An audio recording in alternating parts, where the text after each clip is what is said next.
1장 1절에서 3절입니다. 요한계시록 1장 1절에서 3절까지 보시도록 하겠습니다. 자, 요한계시록 1장 1절부터 3절까지 제가 읽겠습니다. 예수 그리스도의 계시라. 이는 하나님이 그에게 주사 반드시 속히 일어날 일들을 그 종들에게 보이시려고 그의 천사를 그 종 요한에게 보내어 알게 하신 것이라. 요한은 하나님의 말씀과 예수 그리스도의 증거 곧 자기가 본 것을 다 증언하였느니라. 이 예언의 말씀을 읽는 자와 듣는 자와 그 가운데 기록한 것을 지키는 자는 복이 있나니 때가 가까움이라 하며. 자, 이 계시록의 저자는 사도 요한입니다. 요한복음과 요한 1서에서 3서를 기록한 사도 요한이 이 계시록을 기록했는데, 이 계시록을 기록할 때가 주 약 95년, 그러니까 AD 약 95년경이며, 이때 로마의 황제가 누구였나 하면은 도미티안 황제였고, 이 도미티안 황제의 말기 때, 이 통치하는 말기 때에 이제 기록을 했습니다. 요한은 또 누구냐면은 세베드와 살로메의 아들이고 야고보의 동생입니다. 성경에 보면은 베드로, 야고보, 요한 이 3인방이 나오죠. 이 요한과 야고보가 한 형제였는데 바로 예수님의 이종사촌 동생이었습니다. 그리고 이 사도 요한의 별명이 뭐냐면은 보아너게. 보아너게라는 말은 우리의 아들 이라는 뜻인데, 이 사도 요한이 얼마나 성질이 급했던지 자기하고 예수님하고 다녔는데 예수님의 말씀을 안 듣고, 예수님 말씀을 듣고 좀 삐죽삐죽한 짝 있고 잘 영접 안 하니까 이 요한이 뭐라 그랬냐면은, 주님 하늘에서 불을 내려가지고 저들 다 타 죽여볼까요? 이렇게 말했던, 한마디로 말하면 성질 되게 더러운 놈이었습니다. 그랬는데 이제 예수님을 제대로 이제 믿고 성령이 임하고 나니까 완전히 사랑의 사도로 바뀌게 되고 엄청난 온화한 사람으로 바뀌었습니다.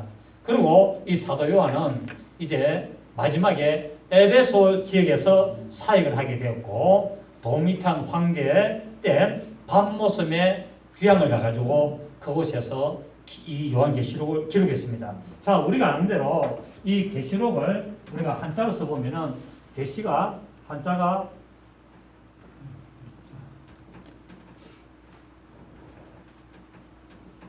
이 한자입니다. 계시가. 이 계자는 뭐냐면 열계자. 열계자고 시는 볼시자. 그러니까 정상 그냥 말하면은 열어서 본다라는 의미가 되는데, 이게 이제 이 원어가 뭐냐면은 아포칼립시서. 이 아포칼립시서라는 단어인데, 이 계시록이라는 말이 뭐냐면은 아포칼립시서라는 단어인데, 이걸 우리 한국말로 번역하면은 커튼을 벗어내다 라는 말입니다. 결국 뭐냐면은 닫혀가 있는 것을 하나님이 열어서 보여주게 했다는 말이죠. 그러니까 이게 커튼이 딱 가려져 있는 거를 이제 커튼을 쫙 열어서 이 계시록을 보게 했다라는 의미입니다. 그래서 이 계시록은 닫혀 있는 커튼을 열어서 보여주는 것인데, 결국 뭐냐면은 하나님의 말씀이 닫혀 있는 말씀을 이제 하나님께서 예수 그리스도를 통하여서 이 하나님의 비밀한 말씀을 이제 깨닫도록 열어주시다라고 말하고 있는데, 마태복음 3장 11절에 마태복음 13장 11절에 예수님께서 말씀하시기를 천국의 비밀을 아는 것이 너에게는 허락되었으나 그들에게는 아니 되었느니라 라고 말하고 있습니다. 그러니까 성령으로 예수님의 제자가 된 자들에게는 하나님이 이제 커튼을 열어서 하나님이 비밀한 말씀을 알게 해줬지만은, 그렇지 않는 자는 커튼이 이렇게 닫혀 있어 가지고 깨달을 수 없다라고 말하고 있습니다. 그래서 하나님의 말씀은 어떤 말씀이냐? 비밀의 말씀인데, 어떤 비밀의 말씀이냐? 예수 그리스도에 관한 비밀의 말씀이라고 하고 있습니다.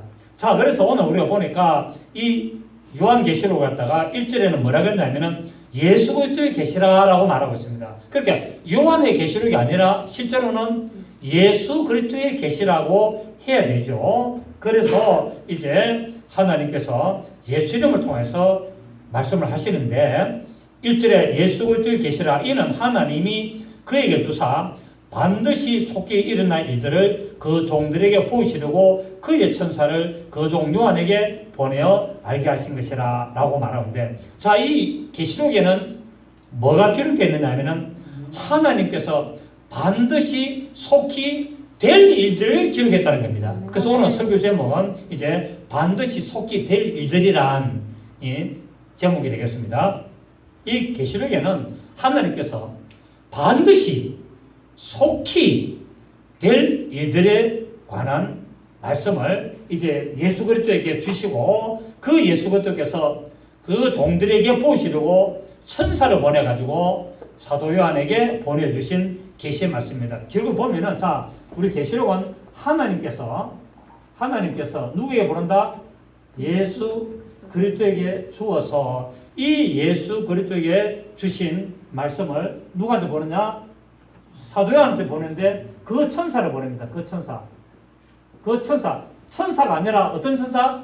그 천사 정관사들을 말했는데 이거는 결국 예수님이 어떤 한 천사를 딱 가르쳐서 그 천사에게 사명을 줘서 사도연에게 가르쳐줘라 했기 때문에 이 그 천사인데 이 그 천사는 누구냐면은 이제 우리가 잘 아는 가브리엘 천사일 것으로 봅니다. 그리고 이 그 천사에게 보내어서 이제 그 천사가 누구한테 보내냐? 요한한테 이제 말씀을 하죠. 사도 요한한테 말씀을 하고 이 사도 요한이 결국 누구한테 말하냐? 그 종들에게. 그 종들. 그럼 이 그 종들이라는 말은 종들이 아니고 그 종들이라는 말은 어떤 지정한 종들이 있다는 거죠. 그러니까 이 계시록은 누구한테 주느냐? 하나님이 예수 그리스도에게 주셔서 그 예수 그리스도께서 그 천사 가브리엘 천사를 보내가지고 사도 요한에게 전했는데 이 사도 요한이 기록한 이 계시록은 아무나 깨달은 것이 아니라 하나님이 예수님이 지정한 그 종들에게 알게 하시려고 보냈는데 맞습니까? 네. 이 종들을 통해서 오늘 누구느냐? 우리 성도들에게 이제 이 말씀이 전가되는 것을 알 수가 있습니다. 그래서 하나님은 말씀의 근원, 하나님은 말씀의 근본이 있죠. 그렇죠? 하나님은 누구시다? 말씀의 근원이시고 근본이시고 예수 그리스도는 누구시다? 말씀의 계시자다.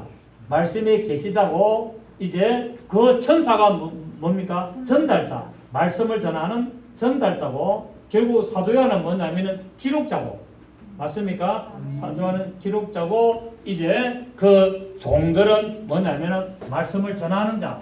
말씀을 전하는 자.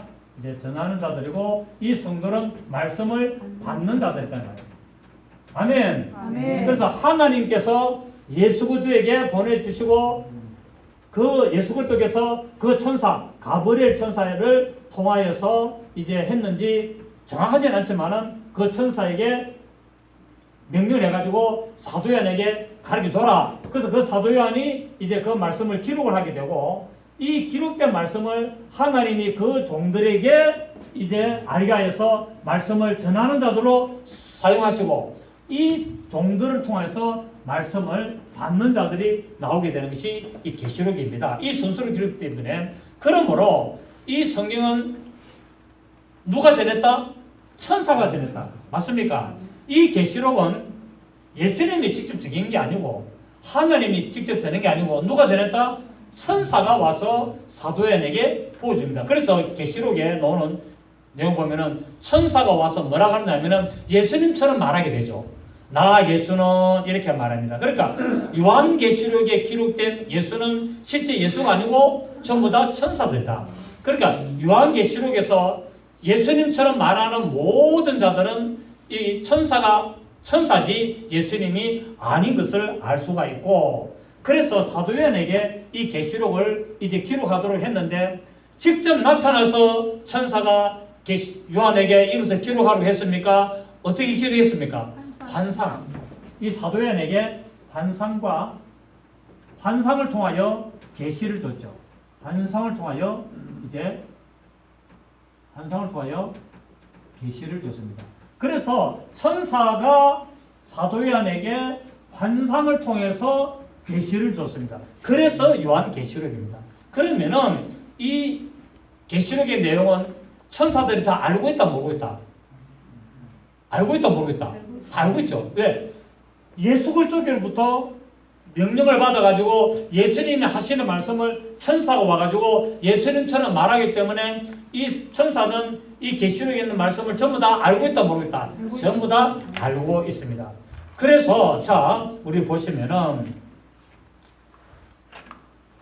우리 계시록 22장 맨 마지막 우리 6절을 보시겠습니다.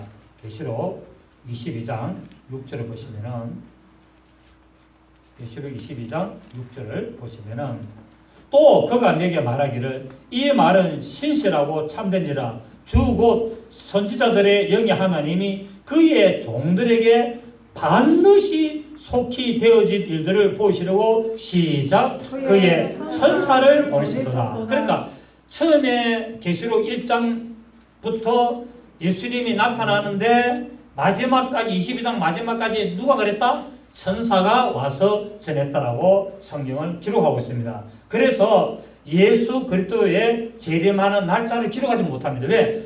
예수님이 재림하는 날짜는 천사도 모르고 아들도 모른다 그러기 때문에 그래서 계시록에는 예수님이 재림하는 날짜가 없습니다. 맞습니까? 왜? 예수님의 재림하는 날짜를 알면은 성경이 엉터리게 되잖아요. 왜? 아버지께 하나님께서 분명히 아들도 모르고 천사들도 모른다 그랬거든요. 그래서 요한계시록은 앞으로 되어질 일들을 기록했지만 그 되어질 일들 중에도 예수님이 언제 어느 날 몇 년도 매를 며칠 오신다고는 기록 안 했습니다. 그런데 이거 가지고 문제가 되는 사람들이죠. 다윗성교회가 1992년 10월 26일 날 12시에 예수님이 재림하신다 해가지고 이단이 돼가지고 상당히 그때 나라를 시끄럽게 만들고 기독교를 아주 시끄럽게 입장 곤란하게 만들었던 일들이 있습니다. 그런데 아무도 안다 모른다. 아무도 알 수가 없다. 자, 우리 마태복음 24장을 봅니다. 마태복음 24장 32절을 보시면 마태복음 24장 32절 보시면은 무화과 나무의 비유를 배우라. 그 가지가 연해지고 잎 사기를 내면 여름이 가까운 줄 아나니 이와 같이 너희도 이 모든 일을 보거든 인자가 가까이 곧 문 앞에 이른 줄을 알아라. 내가 진실로 너희에게 말하노니 이 세대가 지나가기 전에 이 일이 다 일어나리라. 천지는 없어질전정 내 말은 없어지지 아니하리라. 시작. 그러나 그날과 그때는 아무도 모르나니 하늘의 천사들도 아들도 모르고 오직 아버지만 아시느니라 라고 말씀을 하고 있습니다. 자, 그래서 우리 사도행전 1장을 보면은 사도행전 우리 1장을 한번 보시겠습니다.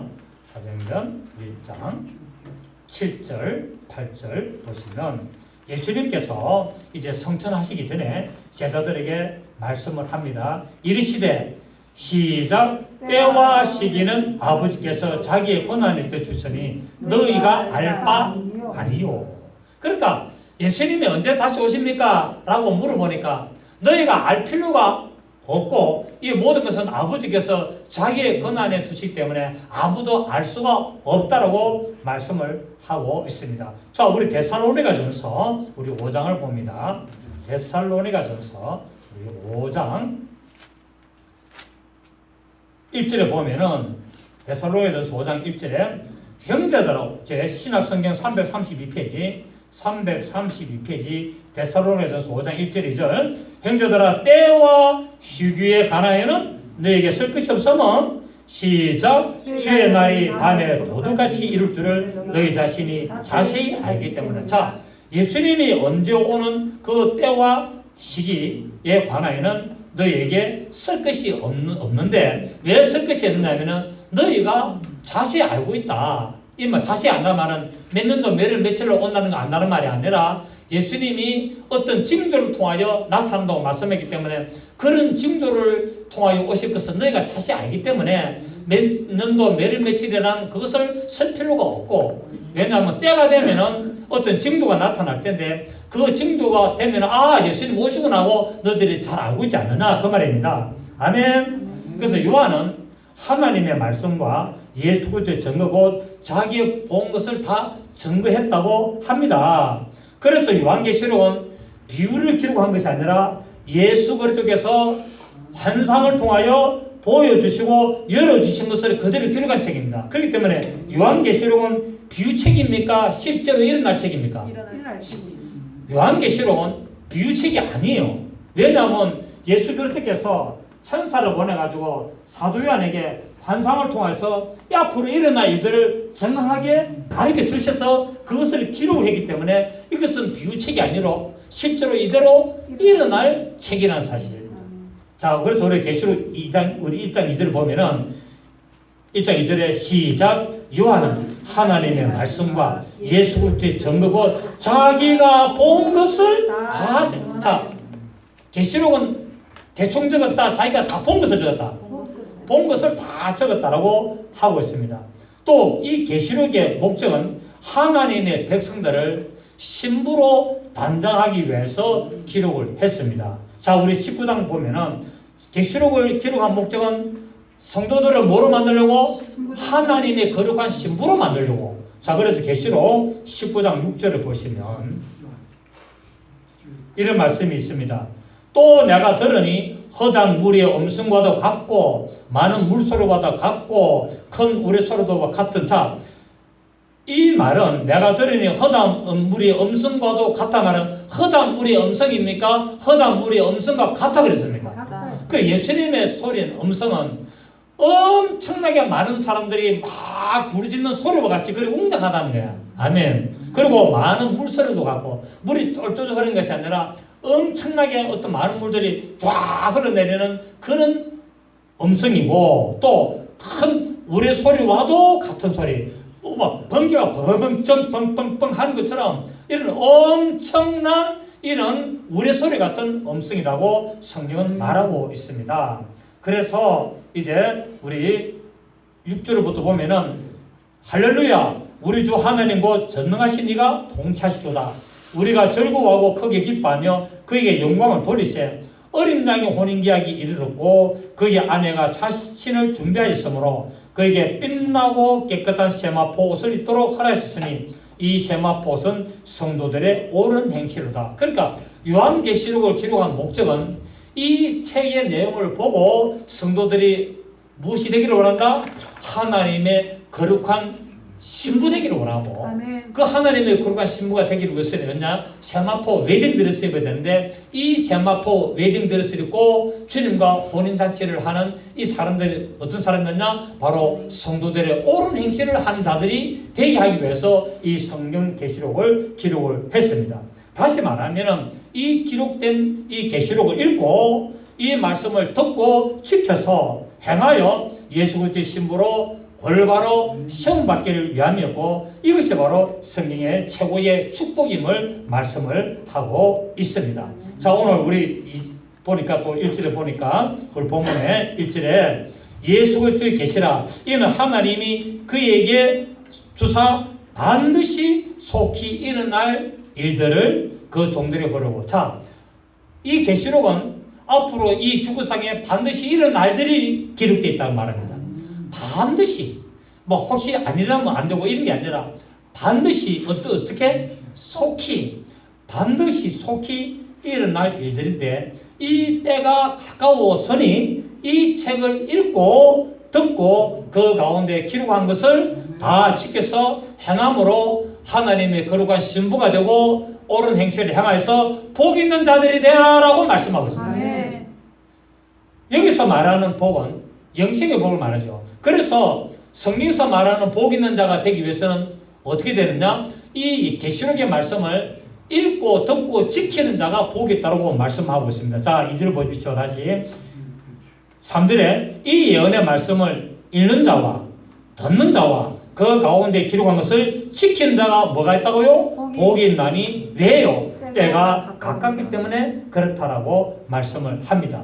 또 7절 보십시오. 7절에 보면은 볼자다 그가 구름을 타고 오시리라. 각 사람의 눈이 그를 보겠고 그를 찌른 자들도 볼 것이요 땅에 있는 모든 족속이 그로 말미암아 애국하느니 그러리라. 자, 여기 각 족속이라는 말은 뭡니까? 이 세상의 모든 나라의 사람들이 다 본다는 겁니다.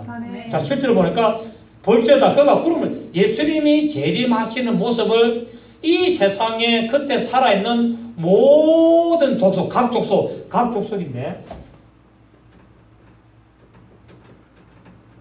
각 족속은 모든 민족의 모든 사람이란 말입니다. 모든 민족의 모든 사람이 무엇을 한다? 예수님이 구름을 타고 오는 것을 어떻게 한다? 친히 보게 된다고 성경은 기록하고 있습니다. 그래서 어떤 분들은 계시록을 가르치는 분들이 있는데 어떤 분들은 이렇게 말합니다. 이 계시록은 모든 세상에 일어날 일이 아니고 교회 안에서 일어날 일들을 비유적으로 기록했다라고 합니다. 근데 성경은 각 족속이라고 말합니다. 모든 사람을 다 이것을 본다라고 말합니다. 그래서 계시록은 영적으로 오늘날 교회 안에 이 지구상에 존재하는 교회 안에서 일어날 일들을 기록한 것이지 실제로 세상에 안 믿는 사람들한테도 막 일어날 일들이 아니다라고 하는데 저는 거기에 대해서 수긍하지 않습니다. 저는 이 세상의 모든 인류가 사는 모든 일들 통해서 예수님의 재림하는 현상들이 나타난다고 저는 말씀을 드리는데 그 근거가 성경에 있습니다. 그 근거가 성경에 있는데 이것을 찾지를 못하니까 이런 소리를 할 수 있죠. 자, 누가복음 21장을 보시면은 근거가 분명히 나와 있습니다. 자, 누가복음 21장 34절을 보겠습니다. 누가복음 21장 34절을 보면은 자, 예수님께서 항상 기도하여 깨어있으라는 말씀을 하시면서 34절에 보면은 너희는 스스로 조심하라. 그렇지 않으면은 방탕함과 술 취함과 생활의 염려로 마음이 둔해지고 뜻밖의 그날이 뜻과 같이 너에게 임하리라. 시작. 이날은 온 지구상에 거하는 모든 사람에게 온 지구상에 있는 모든 사람에게 임한다는 겁니다. 맞습니까? 그러니까 계시록 예수님의 마지막 사건은 또 이 성경의 모든 사건은 어떠다고요? 온 지구상의 모든 사람에게 임한다. 그렇기 때문에 이 계시록은 교회 안에서 일어날 일들이 아니고 실제로 이 지구상의 모든 방방곳곳에 모든 사람에게 다 적용되는 말씀입니다. 아멘. 이처럼 이제 예수님께서 구름을 타고 오시는 그리스도를 볼 것이라고 말씀을 하고 있는데 마태복음 우리 26장을 한번 보겠습니다. 마태복음 우리 24장 마태복음 24장 30절 24장 마태복음 24장 30절을 보게 되면은 29절을 보면은 그날 환란 후에 즉시 해가 어두워지며 달이 빛을 내지 아니하며 별들이 하늘에서 떨어지며 하늘의 권능들이 흔들리리라. 자, 하늘에서 별이 떨어지고 권능들이 흔들립니다. 그런데 이걸 영적으로 보시는 분들이 뭐냐면은 이 별은 천사고 또 종교 지도자들이 되기 때문에 교회 안에서 이 별들이 종교 지도자들이 타락에 떠진다고 말하고 있는데 성경은 지구상에 있는 모든 천체를 말합니다. 맞습니까? 네. 그러니까 너무 좀 이 성경을 비약적으로 이렇게 영적으로만 몰아붙이고 교회 안에서 있는 것로만 하니까 좀 뭐 그렇게도 볼 수 있겠지만 영적으로 그냥 보지만은 성경은 어떻게 된다고요? 첫째로 성경은 문자적으로 봐야 된다. 성경은 문자적으로 보고 그 다음에 어떻게 된다? 역사적으로 봐야 된다. 역사적으로 보고 그 다음에 성경을 어떻게 본다? 영적으로 봐야 된다. 그게 성경은 반드시 문자적, 역사적, 영적으로 세 가지 다 봐야 되는 거예요. 네. 그런데 이거를 문자적, 역사적을 빼놓고 오늘날 교회 안에서 일어나는 일들만을 가지고 말하고 세상에 어떤 나타나는 천체에 나타나는 지구상에 나타나는 일들을 무시해버리면 이게 문제가 있는 겁니다. 근데 성경은 분명히 이야기하거든요. 성경은 분명히 이제 하늘의 별들이 떨어지고 하늘이 흔들리는데 30절을 보십시오. 그때에 인자의 징조, 예수님이 재림하시는 징조가 하늘에서 보이겠고 그때 땅의 모든 족속들 맞습니까? 땅의 모든 족속들이 통차고 자 땅이라는 말은 구약에서는 육체를 상징합니다. 그래서 이 구약에서는 주로 땅을 육체를 상징하고 신약에서는 땅을 주로 교회를 상징합니다. 그렇기 때문에 신약에서 땅을 교회로 상징하기 때문에 여기서 말하는 땅이 흔들린다 이것도 교회가 흔들린다 이런 말입니다. 교회가 뭐 흔든다는 말이 아니라 영적 안에 교회가 막 싸움이 일어나고 막 믿음이 흔들려서 그렇게 된다고 전부 다 해석을 하는데 이 상당히 인기가 있습니다. 그런 분들도. 그런 분인데 왜 인기가 있느냐? 교인들은 성경을 모르거든요. 근데 성경을 하나하나 다 하나님은 성경의 비밀을 여기서도 조금 저기서도 조금 다 만들어놨기 때문에 이 종들이 그 말씀을 받은 말씀을 가르치고 전하는 종들이 어떻게 됐냐? 깨어서 영적으로 말씀을 깨달아야 되는 겁니다. 이것을 깨달아가 좀 더 연결시켜가지고 가르쳐야 되는데 어떤 부분만 가지고 전하니까 문제가 될 수가 있습니다. 자, 그래서 30절에 그때의 인자의 징조가 하늘에서 보이겠고 그때 땅의 모든 족속들이 뭐한다? 통곡하며 그들이 인자가 구름을 타고 능력과 큰 영광으로 오는 것을 보리라 라고 말하고 있습니다. 구름을 타고 능력과 큰 영광. 그럼 이거를 교회 안에서 일어나는 일들이라면 뭐라고 설명할 건데? 그럼 이걸 설명할 수 있는 방법이 없잖아요. 그죠? 그래서 이거는 영적인 것이 아니라 바로 이 세상의 모든 족속에게 일어날 일들이다 라고 말씀을 하고 있습니다. 자, 우리 또 마태복음 26장 우리 64절을 한번 보실까요? 26장 64절을 보면은 이건 24장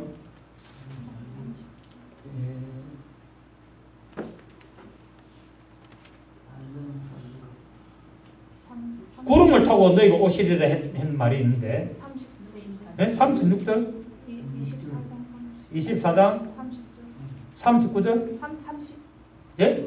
30 뭐라고요? 26장 64절도 있는 26장 24장 30절 26장 64절도 26장 몇 절? 64절 64절 26장 64절 예 26장 64절 봅시다.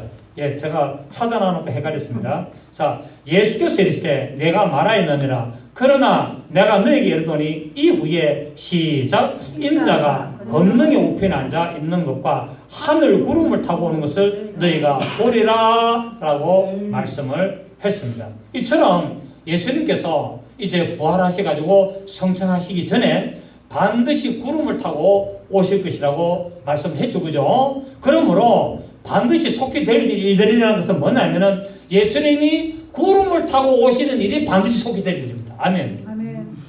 자, 반드시 속히 될 일이 뭐라고요?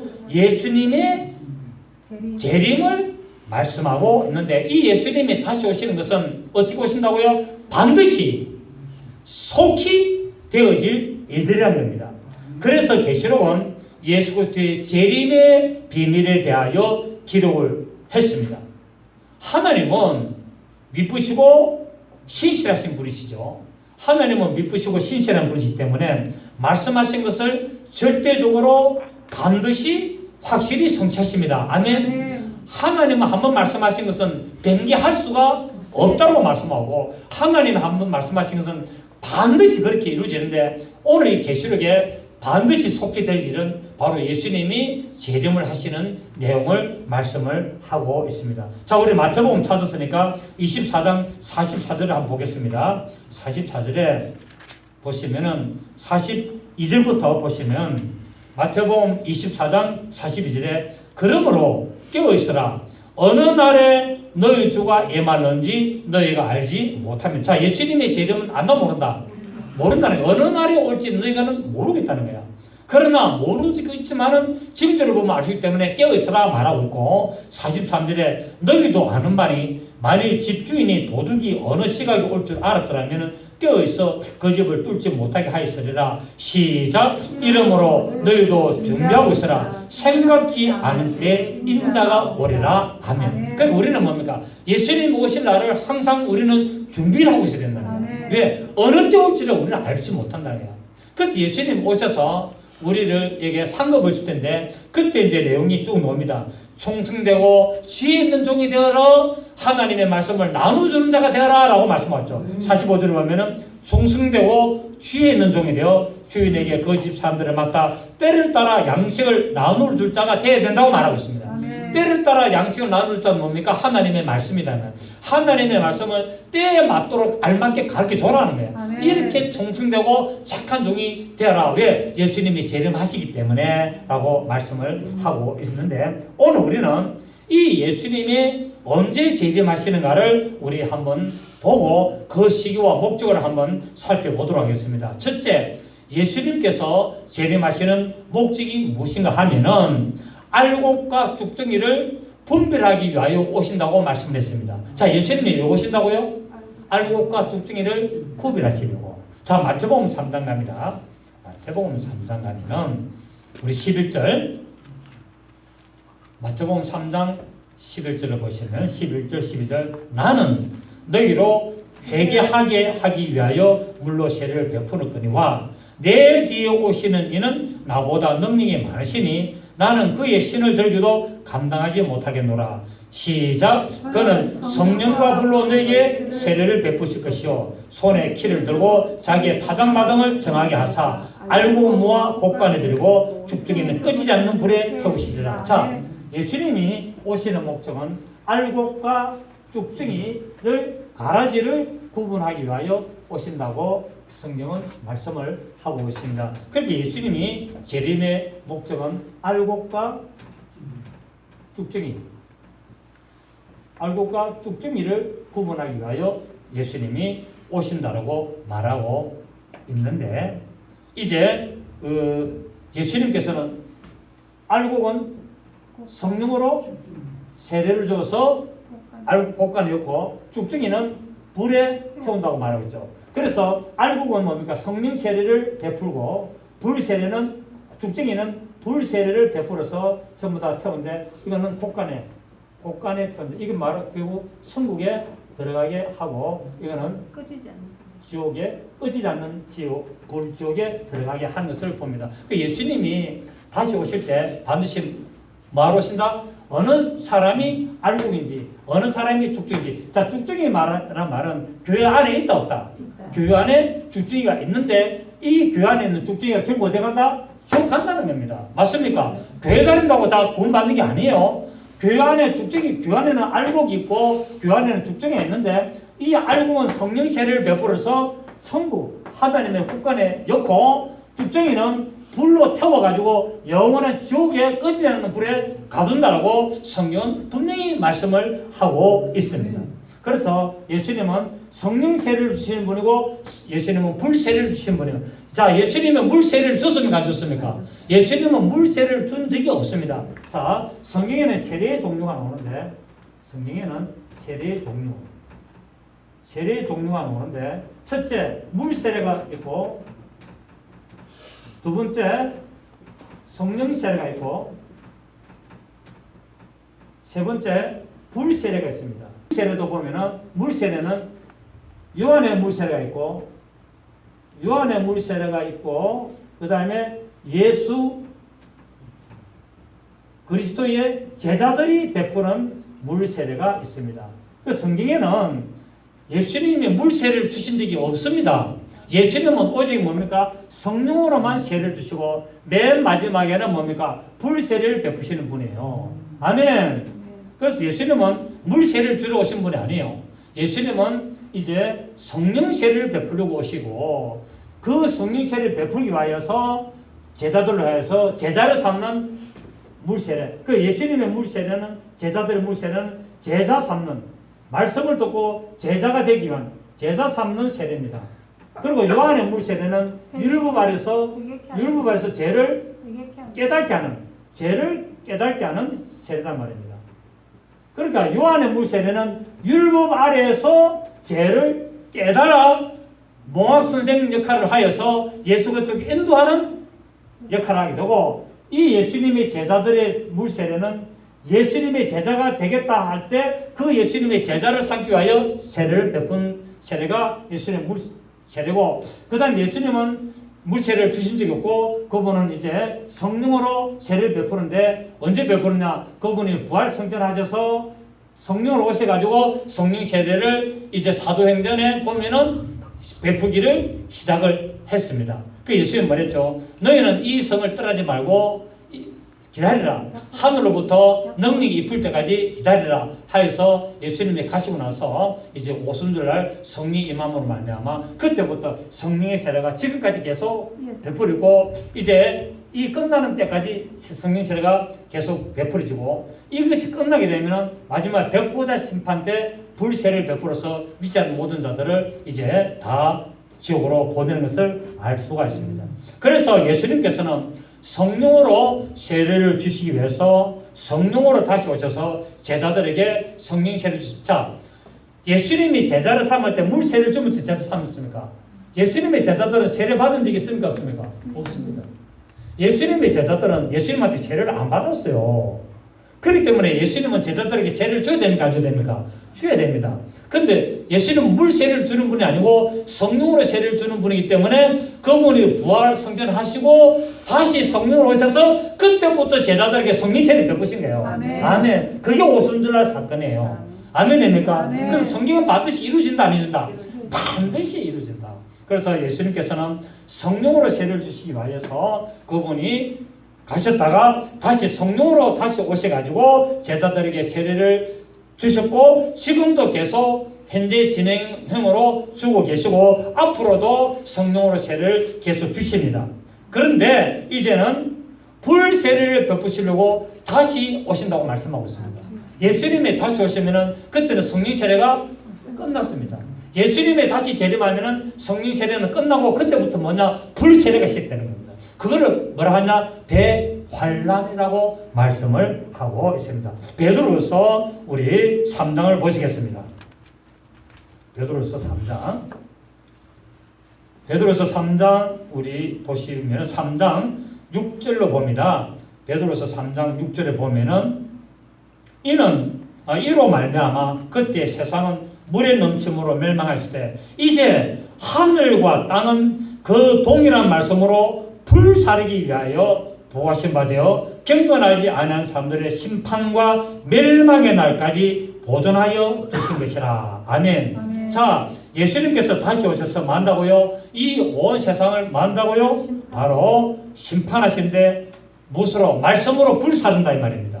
맞습니까? 아멘. 7절 보시죠. 하늘과 땅은 그 동일한 말씀, 이 동일한 말씀이라는 말은 뭡니까? 천지를 창조하신 그 말씀. 아멘. 천지를 창조하신 그 동일한 말씀으로 다시 뭡니까? 자기가 만들었던 천지를 말씀입니까? 불로 만들어 버린다는 거예요. 아멘. 아멘. 불로 만들기 위하여 계속 보호를 해놓고 있고 지키고 있고 그래서 경건하지 않은 사람들의 심판과 멸망이 날 때까지 계속 이 우주를 하나님은 말씀으로 창조하기 때문에 그를 증거로 삼으시려고 계속 보존해 놓고 이제 그것을 한 예수님이 만드셨다는 것을 증거하기 위하여 다시 오셔서 이제 불태워버린다는 겁니다. 그래서 이 우주가 뭐가 됩니까? 지옥이 됩니다. 이 우주가 완전히 불바다가 되기 때문에 결국 이 우주가 지옥이 되고 우리는 어디 갑니까? 하나님이 가시는 그의 땅, 바로 새하늘과 새 땅, 그 새 예루살렘 성으로 천국으로 우리 가게 됩니다. 아멘. 그래서 지옥은 어디에 있느냐? 지옥은 이 우주가 지옥이다. 우주가 지옥이 되는 것을 알 수가 있습니다. 그리고 이 불심판 때는 예수님이 손에 키를 들고 자기의 타작마당을 정해 가서 알고 모아 국간을 들고 죽죽이는 끄지 않는 불을 태운다고 말씀하는데 왜냐하면은 심판을 아버지께서 아들에게 다 주시기 때문에 그렇다고 성경 말하고 있습니다. 요한복음 5장 22절 보시면 요한복음 5장 22절 시간 너무 많이 걸리면 안 되죠. 그죠? 예, 그래도 이걸 맞춰야 되니까. 예. 요한복음 5장 22절에 보시면 자, 아버지께서 아무도 심판하지 아니하시고 심판을 다 아들에게 맡기셨으니 그러니까 이 세상을 심판할 자는 누구다? 예수 그리스도이시다. 예수 그리스도께서 모든 심판의 권세를 다 받았다. 왜? 그분이 창조했기 때문에. 아멘. 만드는 분이 깰 수가 있는 거예요. 맞습니까? 그게 정당한 거예요. 만드는 분이 창조하신 분이 그 창조하신 동일한 말씀으로 불사른다는 말입니다. 심판하신다는 말입니다. 맞습니까? 그래서 왜 심판하시고 왜 또 아들 대신 예수 그리스도에게 심판을 맡긴다면은 예수 그리스도께서 인간의 모든 죄를 담당하시고 십자가에서 죽으셨기 때문에 그 사실을 믿지 아니함으로 다 심판을 예수님이 하시게 됩니다. 구원의 말씀을 하시고 구원의 행위를 예수님 오셔서 했음에도 불구하고 그것을 믿지 않기 때문에 그것으로 말미암아 심판을 하시고 그것을 죄라고 하신 것을 알게 되죠. 자, 그렇다면은 예수님의 재림하신 목적을 우리가 살폈습니다. 두 번째, 예수님은 언제 재림하시는가? 예수님은 언제 재림하신다니까 몇 년도 몇월 며칠 온다는 말이 아니라, 자, 우리 마태복음 우리 13장을 봅니다. 마태복음 우리 13장 보시면 마태복음 13장 24절, 마태복음 13장 24절을 보시면 30절까지 보겠습니다. 마태복음 13장 24절에서 예수께서 그들 앞에 또 비유를 들이시되 천국은 좋은 씨를 개밭에 뿌린 사람과 같으니 사람들이 잘 때 그 원수가 와서 곡식 가운데 가라지를 덧뿌리고 갔더니 싹이 나고 결실할 때 가라지도 보이거늘 그 집주인의 종들이 와서 말하되 주여 밭에 좋은 씨를 뿌리지 아니하였나이까 그런데 가라지가 어디서 생겼나이까 주인이 이르되 원수가 이렇게 하였구나. 종들이 말하되 그러면 우리가 가서 이것을 뽑기를 원하시나이까 주인이 이르되 가만두라. 가라지를 뽑다가 곡식까지 뽑을까 염려하노라. 시작. 둘 다 수수 때까지 함께 자라게 두라. 수수 때에 내가 수수꾼들에게 말하기를 가라지는 먼저 거두어 불사르게 담으로 묶고 곡식은 모아 내 국간에 넣으리라 하더라. 아멘. 말씀을 합니다. 그래서 예수님께서 오시기는 결국 뭐냐면은 바로 모든 세상의 모든 일들이 하나님의 정하신 대로 이루어질 때가 바로 추수때란 말입니다. 그 추수라는 말은 하나님의 정하신 때를 마무리한 때단 말입니다. 우리가 농사를 지으면은 여러분 노래다가 배를 심으러 오면은 마무리할 때가 있습니까 없습니까? 그 반대에 거둘 때가 있거든요. 그렇기 때문에 세상의 모든 일들이 바로 하나님의 정하신 뜻대로 다 나타나고 이루어지면은 예수님이 반드시 오신다라고 성경이 말하는데 그렇다면은 그때가 언젠가 수수때가 언제냐면 우리 39절을 봅니다. 13장 39절 마태복음 13장 39절을 보면은 가라지를 뿌린 원수는 나주요 수수때는 세상 끝이요. 수수때가 언제라고요? 세상 끝이요. 수수권은 하늘의 천사들이니 그런즉 가라지를 거두어 불에 사르는 것이 세상 끝에도 그러하리라. 아멘. 말씀을 하고 있습니다. 수수때가 세상 끝이고 세상 끝에 이런 일들이 일어난다고 말하는데 결국 뭡니까? 예수님이 재림을 언제 하느냐? 수수때에 하는데 그 수때가 언제냐면 하나님이 정하신 모든 세상 일들이 마무리되어지는 그때라고 성경 말씀을 하고 있습니다. 그런데 이 수수때가 언제냐면 성경에서는 환난후라고 말씀을 하고 있습니다. 자, 우리 마태복음 24장 29절 마태복음 24장 29절에 보면은 마태복음 24장 29절을 보시면은 그날 언제 후에 환난 후에 즉시 해가 어두워지며 달이 빛을 내지 아니하며 별들이 하늘에서 떨어지며 하늘의 권능들이 흔들리리라. 그때에 인자의 징조가 하늘에서 보이겠고 그때에 땅의 모든 족속들이 통곡하며 그들이 인자가 구름을 타고 능력과 큰 영광으로 오는 것을 보리라. 그가 큰 나팔 소리와 함께 천사들을 보내리니 그들이 그의 택하신 자들을 하늘 이 끝에서 저 끝까지 사방에서 모으리라. 아멘. 자, 예수님이 재림할 때가 언제라고요? 환난 후.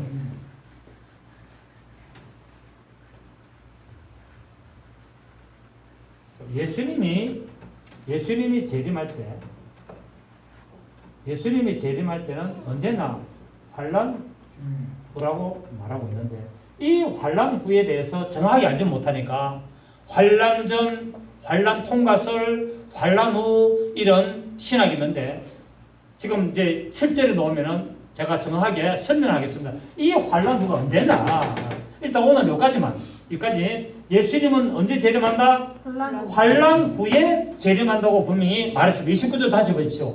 29절 보면은 시작. 그날 환란 후에 즉시 해가 어두워지며 달이 빛을 내지 아니하며 별들이 땅에서 떨어지며 하늘의 권능들이 흔들리리라. 그때 인자의 승도가 보인다 말인데, 그러면 이 환란 후가 언제나 보통 7년 대환란이라는데, 그러면은 이 환란 후가 7년 대환란 후냐 아니냐, 이것을 우리가 알아야 되는데, 그거는 다음에 저 나오기 때문에 계속 하겠습니다. 그래서 평안할 때는 알곡과 죽중이를 잘 구분할 수가 없지만, 환란에 들어가게 되면은 반드시 알곡과 죽중이는 가려진다는 거예요. 그래서 오늘날 신앙생활을 하는데 교회 안에는 알곡과 죽중이들이 다 섞여 있습니다.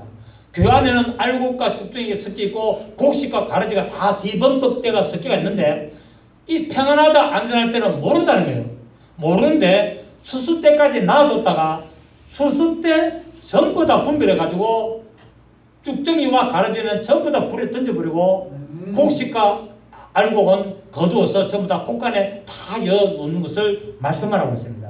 그렇기 때문에 성경은 우리 보고 뭐가 돼야 되느냐? 바로 이기는 자들이 되어라 라고 말하는데, 이기는 자가 누구냐면은 알곡이 되어라 이 말입니다. 아멘. 그러니까 우리는 곡식 중에서도 어떤 곡식이 되느냐? 우리가 알곡이 되어야 될 줄을 믿습니다.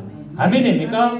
자, 그래서 이제 오늘 우리는 과연 예수님이 언제 오시는가 대해서 우리가 일단 잠깐 살펴봤고, 오늘 설교 제목이 뭐라고요? 반드시 속히 될 일인데, 이 반드시 속히 될 일이 무엇입니까? 예수님의 재림과 심판이란 말이에요. 자, 이것을 오늘 본문에 보니까 그 종들에게 보이시려고 기록을 했다라고 말씀하고 있습니다. 자, 우리 1절 다시 간다. 우리 요한계시록 우리 1장 1절에 오늘 본문에 예수 그리스도의 계시라. 이는 하나님이 그에게 주사 반드시 속히 일어날 일들을 그 종들에게 보이시려고.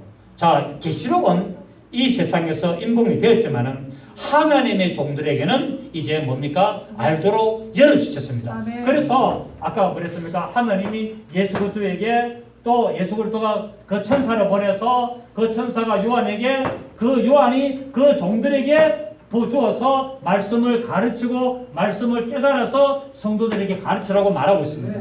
그래서 세상에는 요한계시록이 닫혀 있지만은 오늘날 이제 깨어있는 종들, 하나님이 지시하는 그 종들에게는 요한계시록을 열어주셔서 그 종들에게 주어서 성도들에게 가르치라고 말씀을 하고 있습니다. 자, 우리 마지막으로 한번 찾습니다. 또 계시록 22장 갑니다.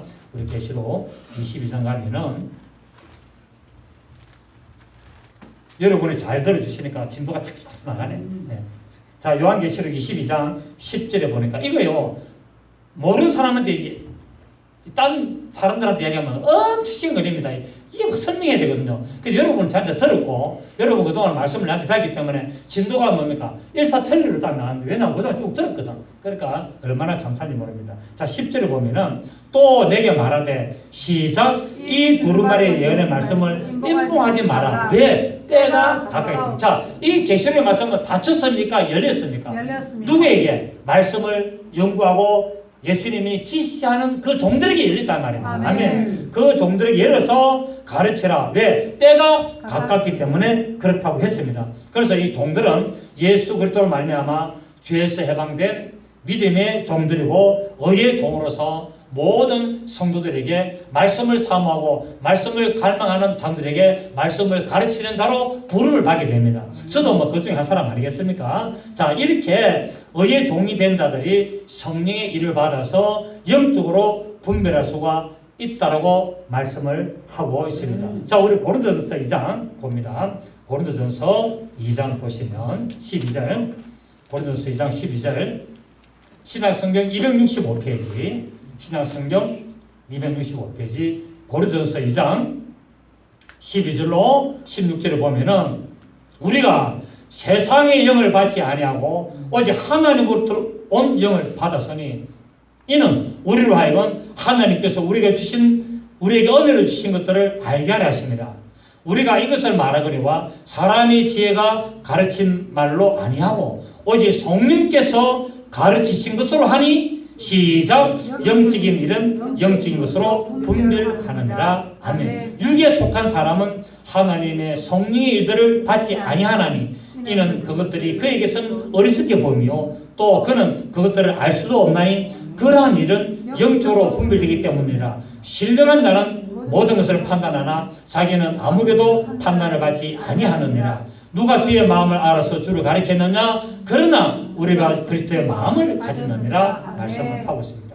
오늘 우리는 이 말씀을 오늘 1절부터 3절까지 통해서 바로 반드시 속히 될 일을 우리는 살펴봤고 이것이 바로 누구의 계시다? 예수 그리스도의 계시라는 것을 우리가 알았습니다. 그러니까 요한의 계시록이 아니라 예수 그리스도의 계시고 이 계시는 아포칼립시스 그 커튼으로 가려진 것을 열어서 이제 알게 하는데 예수님께서 그 천사를 사도 요한에게 보내가지고 그것을 기록하기 위해서 이제 그 천사로 말미암아 환상과 계시를 보여주고 사도 요한이 기록하고 이제 하나님이 택하신 예수님이 택하신 그 종들에게 이 계시록을 열어주셔가지고 때가 가깝기 때문에 성도들에게 가르치는 말씀이다라고 우리가 알게 됩니다. 오늘 이제 시작하는 계시록을 통해서 마치는 그 시간까지 여러분 잘 들으시고 믿음의 놀라운 역사가 나타나기를 예수 이름으로 축복합니다. 좋으신 주님